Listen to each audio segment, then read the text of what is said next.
Agora que a gente já falou um pouquinho do aleitamento materno e que o ideal é que ele seja exclusivo até o sexto mês, vamos continuar então com a parte dos outros alimentos, tá bom? Então, após os 6 meses de vida, a gente começa a introduzir outros alimentos, tá bom? Só que tem um detalhe, tá?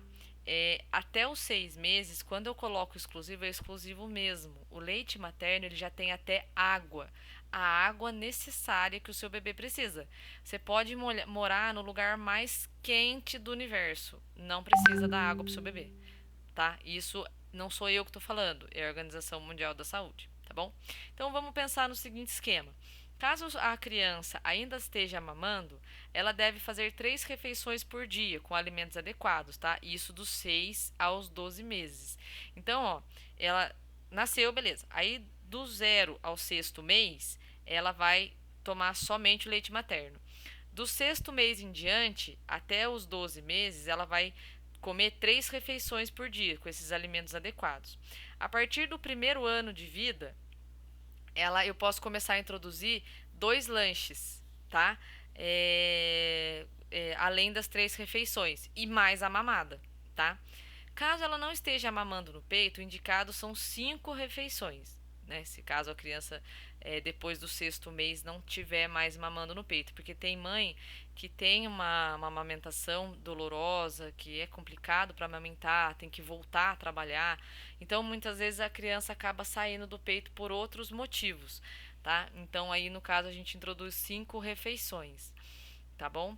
Professora, e aquele negócio de ter que dar mamar de 3 em 3 horas? Gente, tem muitos estudos que colocam, tá? Que a criança, ela tem que mamar a hora que ela quiser, tá? Então a gente chama de livre demanda. Essa questão de ficar acordando a criança para mamar, também tem muitos estudos que não indicam, porque o sono, ele também sustenta. Tá? Não é para acordar a criança, o organismo ele tem que processar tudo aquilo que está acontecendo com ele. Então, o ideal é que não. Muitos estudos colocam que o ideal não é acordar a criança para mamar. Por quê? Porque se essa amamentação for de qualidade, o neném vai ser nutrido tanto pela amamentação quanto pelo sono, tá bom? Aqui, ó, tem, né, também nesse manual aqui, ó, Manual de Acompanhamento da Criança, tá? Ele foi lançado em 2015 em São Paulo, tem nas referências para vocês acompanharem, tá? Ó.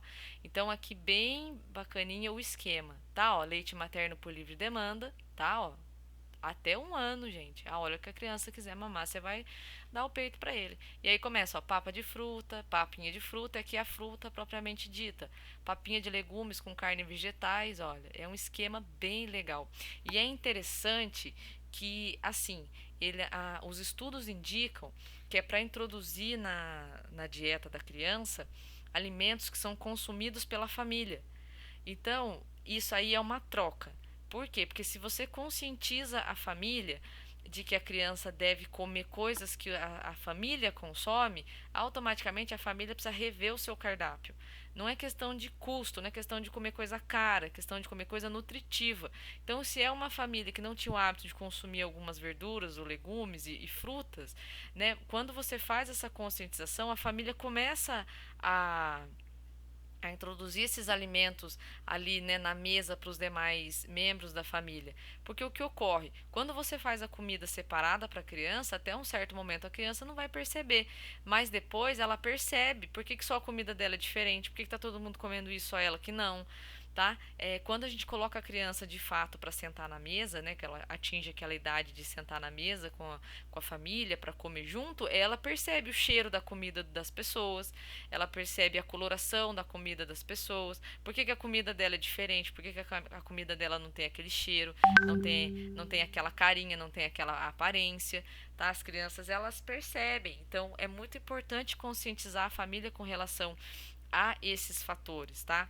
Outra coisa que é muito bem que precisa ser muito esclarecido para as famílias é para não fazer aquele virado de montão de coisa junto. Porque nessa fase em que a gente começa a introduzir outros alimentos, a criança tá, como é que eu vou dizer assim, entendendo o que é o paladar, entendendo o que é o gosto das coisas. Então, se você começa a misturar um montão de coisas, ela não vai identificar, entendeu? Então, o ideal é que seja um tipo de fruta de cada vez, um tipo de legume de cada vez, Aqui, quando ele coloca papa de legumes com vegetais e carne, indica-se que você combine os sabores. E isso é muito fácil de fazer, gente. Até muitos anos atrás a gente dependia do conhecimento das outras pessoas. Agora não. O acesso a essas receitas está muito fácil, tá? Algumas orientações importantes, né? Que o alimento ofertado deve ser típico da região, tá? Isso é muito importante.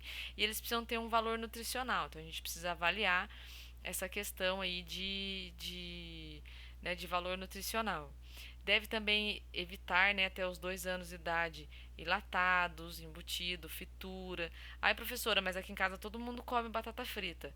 Bom, tudo bem, eu concordo, mas nós acabamos de falar que é importante que a família adeque essa alimentação para a criança não se sentir excluída. Então, dá uma reduzida nas frituras, né? Pelo menos os horários em que a criança vai participar das refeições, né? Evitar coisas com gordura, com excesso de sal, né? Sorvete, doce, bolacha recheada, tudo isso é muito difícil. Nossa, professora, mas na escola, gente, eu concordo com tudo isso, mas aqui está dizendo evitar, tá? Evitar, não proibir, tá? Mas evitar. Se você não tem em casa, se a criança não acostuma em casa, tá? Isso já vai ter uma redução, tá? Já vai ter um benefício para ela, tá bom? E não devem ser oferecidas sopas muito ralas, tá? Porque elas não oferecem aí energia suficiente para essa criança, ok?